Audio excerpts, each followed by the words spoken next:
Hey guys, I'm Levi Gates. This is Anthony Fisher. We are the Rag Company doing some lists. Number one, passion and skill. You gotta wanna do this as a job, or you gotta wanna do it as a hobby or be an enthusiast. You gotta have that passion for it. You gotta enjoy cleaning cars, because I don't like cleaning houses, but I really love cleaning cars. So you've gotta have that want and desire. If you're a 16-year-old kid, if you're a 14-year-old kid, if you're a 35-year-old man, if you're a 45 or 50-year-old man or woman, you've gotta enjoy washing a car. You've gotta find that love of that. And you've got to be able to harness that and do that and continue to do that and not get burned out or tired or frustrated or stressed out by it. So that is the number one thing you have to have. I know you had that. Yep. Well, if you're passionate, you should be able to love your work as well. So I see it as you're an artist, you're performing some artwork, Exactly. You're working with your hands, and the end result, it's not only for the customer, but for you as well. I know that, and probably you guys, it's the same thing. When I'm done detailing a car, I'll go over it myself because I treat it the way I treat my own cars. So I want to make sure that the customer is super happy. So I'll do the walk around myself and make sure I look at all different angles, make sure I've covered everything, and I have to be wowed by the results as well. Yeah, we knocked out number one. Bam! Wait. Yeah! Number two, we're gonna talk efficiency in your passion. Now, don't let efficiency overpower the quality. You wanna have a good balance of the two. You wanna be efficient at what you do, but you still wanna put out good quality. Now, there's lots of people out there who are great and so passionate about detailing, but they'll spend 10 hours polishing one fender on a car, right? You can't do that when it's starting to be a successful detailer. You have to do this in a timely fashion. You got to be able to get paid for it. You have to get paid for it, and you may not be getting paid for 10 hours polishing a fender. Just saying, guys. I don't mean to burst your bubble, but it's not how it works. Could it be too that you're controlling your customers' expectations? So of course, if they want to pay for museum or showroom quality paint job, well, yes, you can offer that, but there's a cost to that, right? So if you can get the paint to 80 or 85% correction, and the majority of the swirls or the scratches, for example, are gone, and the paint looks good to 99% of the people out there, and you're at a lower price, so you're not cutting corners, you're not cheaping out, you controlled your customers and you managed their expectations, you were efficient, you did it more quickly than if you'd spend countless hours polishing to perfection. You didn't cheap out, you still used quality products, you came to the result that both of you agreed on, and everyone's happy. So in the end, I think it's communicating with your customer and making sure that you understand their needs and they also understand what type of work you're going to be performing. Put it this way, you don't want to spend too many hours on a car that you're getting paid for, because what'll happen is it might be just easier for you to go work at a burger joint and flip some burgers, because you might end up making more money than you will doing that, because you're taking too long and you're actually wasting the amount of money that you could be potentially making. Keep that in mind, guys. I think that's a good point, and I think we were all guilty of this. And a lot of guys fall for that. But the goal is, how do I make the right amount of money, not only for myself, for my family, for my employees, but also be able to provide that level of customer service for your customer that they are happy and they are going to keep coming back and they're going to keep referring you. So you've got to find that balance and make sure that they understand, like Pan says, that customer expectation of what they want and how you can do it the fastest, easiest way, but also the best way.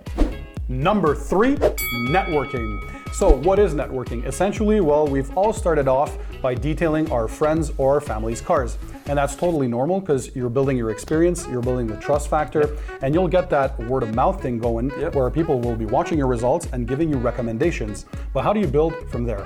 Well, today we're lucky because we have social media. So you can open Facebook, Instagram, Twitter accounts, Snapchat, regardless. Get your work out there and get people talking. So that's the way you can build a network of people that are happy and satisfied. Maybe you can have a customer leave a comment on one of their posts, on one of your posts on your, whether it's a YouTube channel or Instagram, Facebook, or Twitter, as we said, and see how satisfied they were. Drop a comment over there and basically get your networking skills going, because we have tools today that we didn't have 15 to 20 years ago. We literally were knocking on doors and talking in person to another individual. But today, social media can help you. The internet can help you. Maybe you can build a website, right? To propose and one your of services. the easiest ways is talk to your customer and find out if you can take a picture of their vehicle, you can tag their vehicle, and you can tag them personally and post it on their Facebook page. Absolutely. So that their friends and family can see the work that you did, and then they will go, ooh, I need to get a detail From this guy, So-and-so got a great job done on their car. What's that person's They can number tag you so in your I can do it? services. Yep. And it And that happens. way it can come back. It And spreads like wildfire at that Oh, yeah. point too, and you'd be surprised on how many customers that will come knocking at your door, or I guess through your messages, saying, hey, I want to get my car detailed as well. And so you guys have it made nowadays. I mean, basically building a business is easier than ever thanks to social media. It's really amazing what you can do in a small amount of time. So networking, very important. Yep. It's, like we said, starts out easy. Friends and family. Yep. Number 4, education. Just because maybe you're done with high school, maybe just because you're done with college, doesn't mean to stop educating yourself or your customers on detailing. For yourself, you need to learn and keep learning. Learn new tips, new tricks, new processes, learn about new chemicals, learn about the latest techniques, learn about the best microfibers. Keep learning your craft, keep honing your craft. And then on top of that, educate your customers. Educate them on what you're doing, what types of products you're using, what type of techniques you're doing for their vehicle. This will help your customer not only be more educated and learn what you're actually doing, what they're paying you for, but it'll also allow them to maybe do some research and go right back to referencing you for other services to their friends, their family, because then go, man, this guy used this type of wax or this sealant or this ceramic coating on my car. Look how beautiful it looks. Look at, this is what it does.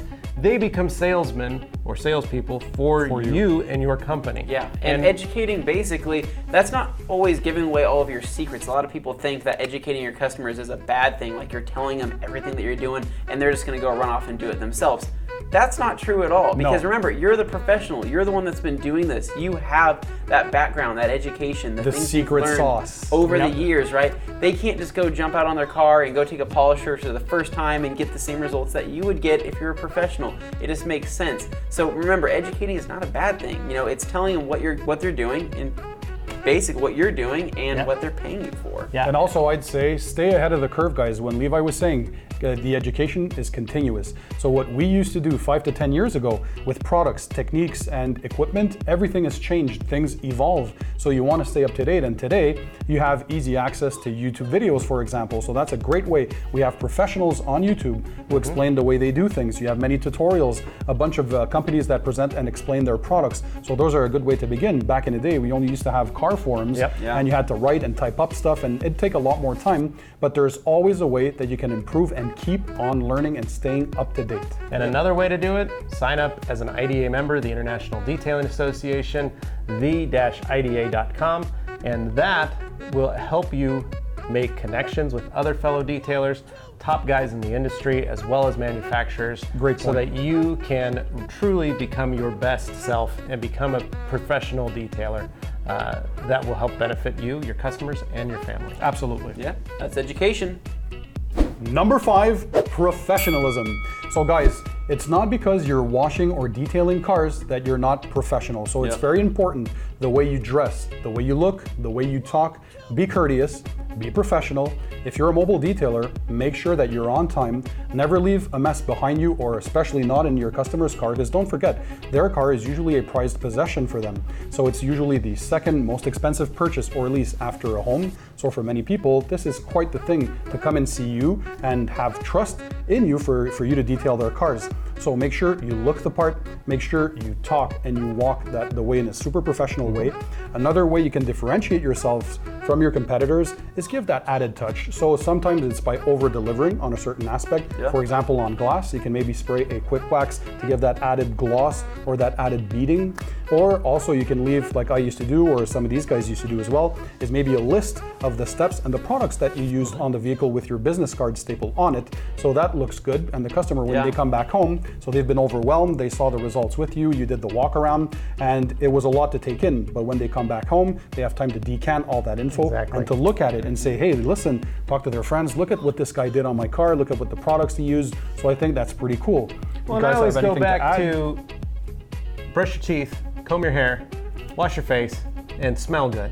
This guy has had employees working for him in a shop things that you can do. I was telling the story, I had employees that would walk outside to meet a customer, and the first thing they do is light a cigarette. And I told them, don't do that. I don't want you greeting a customer with a cigarette in your mouth. I don't care that you smoke, and I don't care if maybe the customer also got out of their car, pulled out a cigarette and lit it. I don't have control over the customer and what they do, but I do have control over what I expect from my employees. Yeah. And that was the number one thing. I don't want you outside smoking while you're walking around inspecting their vehicle, finding out or trying to sell the detail. I want you to have that air of professionalism. I want you to smell good. I want you to have fresh breath. I want you to look clean and respected so that they can trust us. They feel good. Exactly. What you don't want is you walking in looking dirty, looking shabby, holes in your shirt, holes in your jeans. Yes, you're gonna get dirty, but that doesn't mean that you don't have to look the part. My guys always wore black. Yes, it may be a little hotter, but black shirts, black shorts, they're not gonna show the dirt as if you had like a white t-shirt or a light gray t-shirt. So making yourself look a little cleaner so that when you talk, you speak to customers, you're presentable to yourself so that they feel comfortable leaving their car with you. Because like you said, it's an expensive item. Yep. And they are putting their trust in you that you're gonna be okay with it. And if you're walking out and you're smoking a cigarette, you're looking at it, you're like, yeah, we could do this. You swear a lot in front of them. They're gonna be like, I don't know, this guy's got really bad breath. He looks like he crawled out of a garbage can. I don't really know if I wanna leave my car with him. First impressions, guys, you gotta manage those. It's very important. Same thing for you. When you go into different business, regardless of what businesses you're coming into, you're looking at the people and you automatically, like anybody else, we're all human, you are gonna have an opinion right away, right off the bat about the person that's in front of you. So the same thing applies to detailers. Be professional. Yep, and like Pan said, you're human, right? So when you're human, it's much better to tell the truth than to tell a lie. So if anything happens during the detail process, anything happens during the job, right?